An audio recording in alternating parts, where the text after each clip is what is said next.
Ya, masih di Ngopi dan sayang sekali ini kopi saya sudah hampir habis. Sepertinya Pak Bupati juga dan juga Andre Rusta.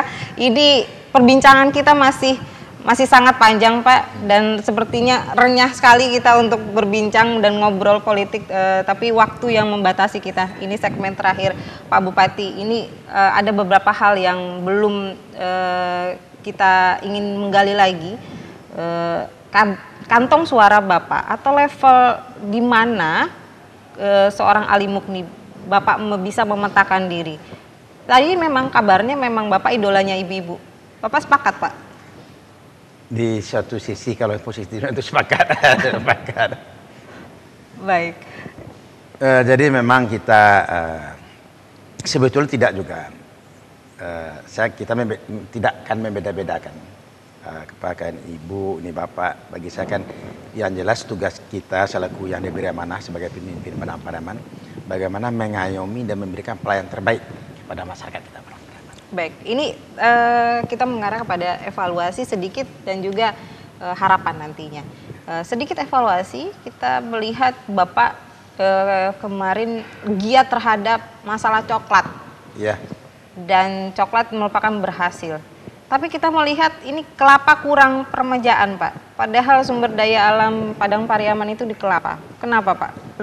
Lebih ke coklat. Saya rasa tidak, kalau di coklat kita tonjolkan. Tapi bukan dengan mengabaikan kelapa seperti Mbak Pina bilang, tidak. Kelapa malah setiap tahun anggaran saya naikkan oleh PBD dalam rangka peremajaan kelapa, dan kita dibantu juga oleh provinsi. Yeah. Jadi tidak, dan lagi kita menanam coklat itu kan tumpang sari di bawah pohon kelapa. Jadi coklatnya bagus, kelapanya juga bagus. Dua-duanya bagus. Dua-duanya. Baik ekonomi. Kita harapan Bapak sebenarnya di pemerintahan siapapun nanti, entah Bapak, entah ini, sebetulnya apa sih cita-cita Bapak yang ingin Bapak tutup di 5 tahun ini? Yang jelas cita-cita saya bagaimana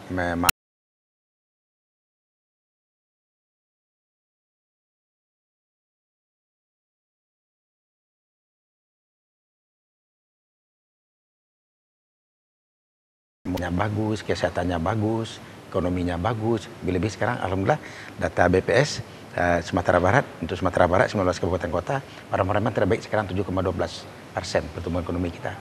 Jadi kalau ini semuanya kita lakukan, ya seorang pemimpin baru enak tidurnya. Karena Rasulullah seperti itu ya. Baru enak tidurnya Pak? Iya, jadi kalau masyarakat kita makmur, sejahtera, pendidikannya, masjid ramai, kesehatannya bagus, ekonominya bagus, seorang pemimpin baru enak tidurnya. Karena Rasulullah memimpin seperti itu. Baik. Dan 4 jam itu yang Bapak lakukan harus enak tidurnya Pak? Iya. Karena sudah 4 jam Pak? Iya, 4 jam. Jadi saya lihat masyarakat saya sekarang, selain lebih-lebih kita, sebetulnya waktu kita harus panjang nih Mbak Pina, karena seharusnya kita berangkat dari mana kondisi Padang Pariaman setelah pasca gempa. Saya maunya seperti itu. Jadi dengan kondisi Padang Pariaman yang sangat parah pada saat itu, inilah yang kita bangun bersama-sama sampai sekarang. Alhamdulillah.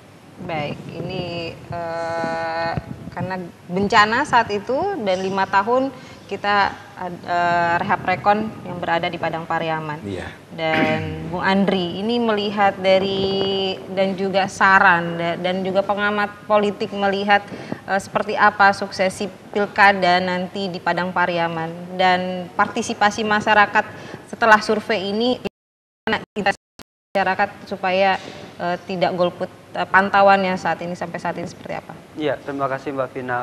Masyarakat Sumatera Barat, terutama di Padang Pariaman, saya pikir untuk pemilihan pilkada nanti itu tidak terlalu tinggi ya angka golputnya, karena calon yang datang kemudian calon yang mengusungkan diri itu kan sudah mulai mensosialisasikan dirinya dari sekarang, dan ketika nanti pada titiknya 9 Desember itu pilkada dilakukan, saya pikir yang maju itu adalah kandidat-kandidat atau putra-putri terbaik dari Padang Pariaman.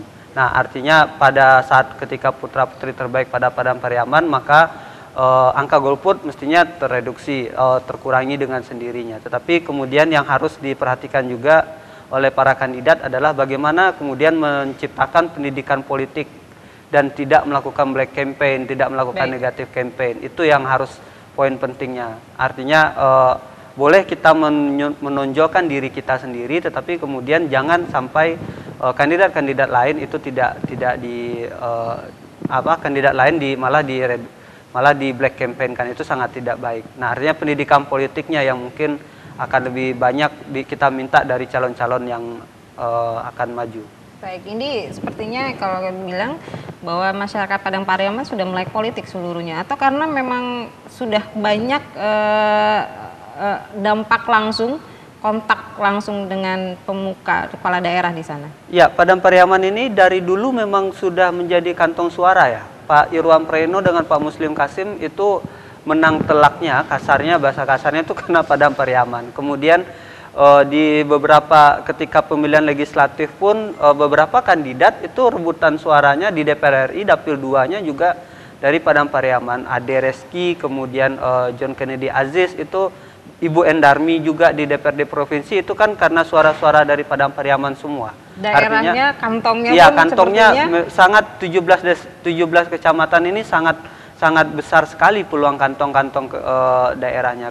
Karena dia daerah, kalau saya tidak salah, nomor 2 terbesar di Sumatera Barat setelah Kota Padang. Boleh dikatakan DPT-nya. Padang Pariaman ini bisa jadi barometer untuk di Sumatera Ya, Barat. setelah Kota Padang mestinya nanti di Pilgub, terutama pemilihan gubernur, poin pentingnya adalah suara-suara dari Padang Pariaman yang harus diperhatikan. Baik. Karena Padang kan juga sudah terbelah-belah, kemudian Padang Pariaman biasanya mereka selalu satu ya. Baik, ini Padang Pariaman selalu satu, Pak. Selalu satu bahasanya. Walaupun laweh, Ya. tapi tetap satu. Ini sepertinya saking lawehnya kantong suara di Padang Pariaman, suksesi Pilgub sepertinya juga akan menuju ke Bapak nantinya untuk di daerah Bapak. Mungkin. Baik, ini kita akan melanjutkan, tapi sayang sekali waktu kita terbatas, dan terima kasih Bung Andri dan Pak Ali Mukni. Sama-sama. Dan sukses selalu. Amin. Dan pemirsa, membangun Padang Pariaman tak hanya bicara tentang sebuah kemajuan, namun juga harus berdiri di tiang kesejahteraan. Karena itu pemimpin ke depan harus punya ketegasan, layaknya Anas Malik, dan punya keberanian seperti Nasrul Harun. Masyarakat Padang Pariaman tidak akan rela terombang-ambing dalam politik perebutan kekuasaan yang mungkin berujung pada ketidakpastian. Semoga saja pilkada ke depan mengantarkan Padang Pariaman pada tingkat kemadanian. Saya Vina Melwanti, kita akan bertemu pada episode Ngopi minggu depan. Assalamualaikum warahmatullahi wabarakatuh. Sampai jumpa.